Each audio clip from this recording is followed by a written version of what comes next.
The topic of the show today is cleaning business mistakes, jobs you should never accept that can actually end up costing you money. For those of you that don't know me, I am the founder of Happy Home Helpers, a 7-figure remote cleaning business in Las Vegas, Nevada.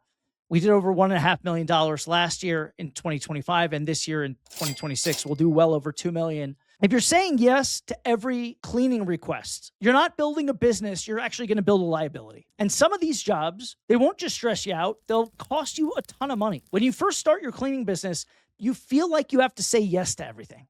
I know the feeling. But it's true. When you first start, you feel like you have to say yes to everything because in a way you do. You need revenue. You need cash. You need fuel. Every inquiry feels like an opportunity, and every request feels like revenue.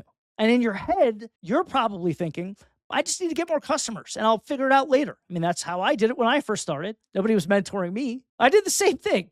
Someone would ask for something weird, complicated, or clearly outside of the scope of a standard cleaning or a deep cleaning. And instead of pushing back, I'd say, yeah, we could do that. And what happened? The job took twice as long as expected. The cleaners hated it. The client even wasn't happy. And the worst part, I either barely made money or I actually lost money. I'm not even factoring in my time on the job site. Some of these I went to because I felt so bad. And I thought maybe if I could go, I could figure out a solution. That's when I realized something that completely changed how I run my business. Not all revenue is good revenue. And it does take some time to understand that. You will get to a point in your business where you're turning customers away. You'll hear them on the phone. You'll say to yourself, you know what? These people are already a pain in the ass. I'm just going to tell them I'm booked up. There is no application page on my website yet. My new website is coming out soon. If you want to work with me, email me, john@johnmargalit. Don't put an H in the name. It'll bounce back to you. JON@johnmargalit.com. Some jobs look like money, but they're actually traps. They drain your time. They frustrate your team.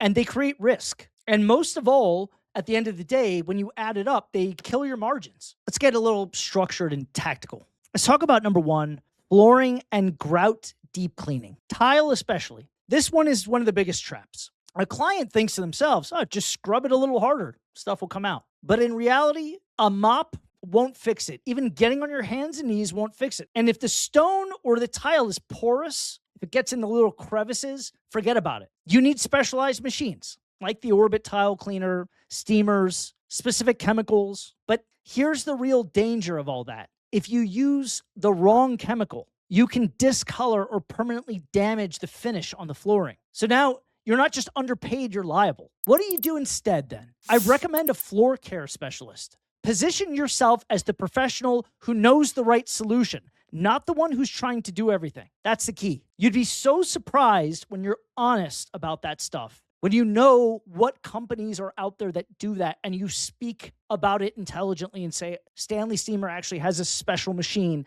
that goes between the grout lines. That's the one you should go with. Don't pay me to do it. I can't help you. Number two is exterior windows. We clean interior windows all day long. Exterior, completely different game. For the windows, on the exterior, you're dealing with the elements of weather. You're dealing with height trouble. Some things are high up. Even on the first floor, a tall window can be hard to get to. You have obstructions like bushes and uneven ground. Basically, it can cause it's safety risks. And there's a technique to getting that streak-free finish that window washers are trained to do, and they have the equipment for. They have proper ladders and scaffolding. They have specialized tools. And most importantly, they have experience. And this is not a quick add-on. That's why there are window washing companies that they just do that. What to do instead? You say you can clean the interior of the windows. You can do the tracks, the sills, the casings, but always refer out. Go find yourself a good window washer. The third thing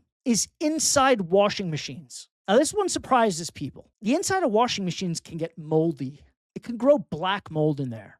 Cleaning them is introducing chemicals into a machine that cleans clothes. So you risk damaging the machine, leaving chemical residue, and ruining someone else's laundry later. It's not worth it. If everybody knows what I'm talking about, you do a load of laundry, you open up the door, laundry out, and you leave it open. You don't close it like many people do and let the water sit there and the mold starts to grow and fester. It's just not worth it. So on the terms of service highlights, it says we don't clean inside washing machines. We clean behind them. We clean around them. That's it. Number 4, caulking in the bathrooms and the kitchen. There's a big misconception here. Clients think, can't you just clean that caulking? No, you can't. If it's moldy or dirty, it's already compromised. There's only one real solution to it. Remove it completely and reapply new caulking. That's what you need to do. That's the dirty or damaged scenario. And you've all seen that worn caulking that you probably know has been there for maybe even a decade or two. That's growing mold underneath it. And I've done this before. I used to offer handyman services. It's not the caulking that takes the time. It's the removal of the existing caulking. And you can't put caulking over moldy caulking because it'll drop it. It'll trap it in and it'll get worse. You don't want mold trapped and growing underneath. That could be a safety hazard. But removing the caulking is tedious. And this is not cleaning. This is repair work. So you need to be upfront with your clients. If you are going to clients' houses to give them quotes, you will never scale your business. You will never succeed. Don't waste your time and your money. Get proficient on giving quotes over the phone.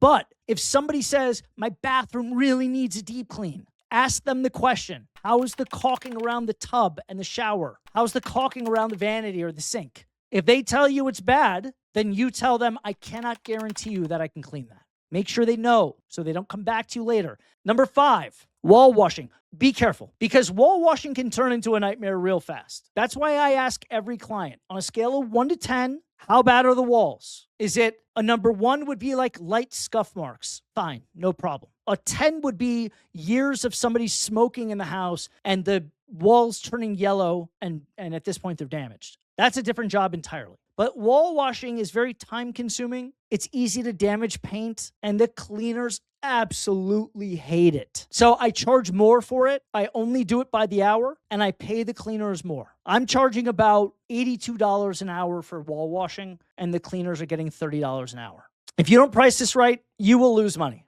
All right. So you don't have to stay away from it. Just mark it up big time. Do it hourly so you're not caught realizing that the walls took 3 more hours than you expected. Number 6, air duct cleaning. Air duct cleaning is actually simple, but this is a specialized trade. It requires equipment, it requires training, and it requires safety knowledge. It's not in your lane, all right? So you want to avoid that. Just cross that off. Moving on, number 7, high areas and chandeliers. Most insurance policies for cleaning businesses, residential cleaning businesses, are very clear. No going beyond a small step ladder. That's 2 to 3 steps. Why? Because one fall is a major liability. One broken chandelier is massive cost. This is where people get into serious trouble trying to be helpful. I want you to say, we don't provide that type of service. You're much better off hiring a window washer or a handyman. Number 8, large mold problems. Even small mold problems, they're actually larger than you think most of the time. But black mold covering ceilings, walls, large areas, that's not cleaning, that's hazardous material. You need protective gear, you need proper containment, and you need a specialized removal process. There are remediation companies out there that make tons of money that do this stuff. Don't touch it. It's not worth it. Number 9 is special high-value items. Antiques, heirlooms, jewelry, fragile decor. These are emotional landmines. Even if you clean it perfectly, if something happens, you will lose that client forever. So the best move is to ask them to point these things out and simply work around them. Don't major in minor things. What does this really mean? Don't spend your time, energy, and focus on things that don't actually move your business forward. In your cleaning business, you might think, I'm being helpful by saying yes to everything. But what you're really doing is getting stuck in low profit work, taking unnecessary risk. You're distracting yourself from what actually scales. The major things in your business are getting more leads, converting customers, and delivering consistent, high quality standard cleanings. That's how you retain them. That's where the money is.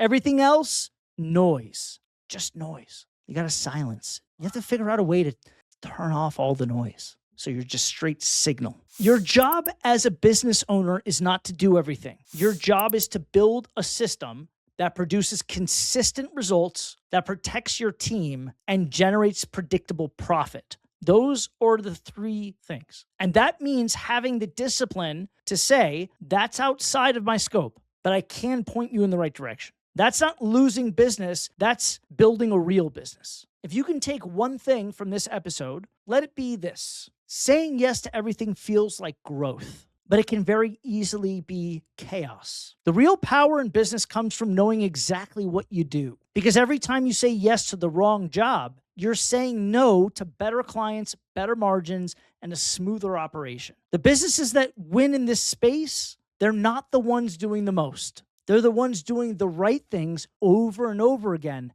at a high level. So the next time a client asks for something outside of your scope, don't panic. Don't feel pressured. Be the professional. Set the boundary and protect your business. If you want me to help you start or grow your cleaning business, go ahead and email me, john@johnmargalit.com. It's the only way right now to apply to the Founders Program.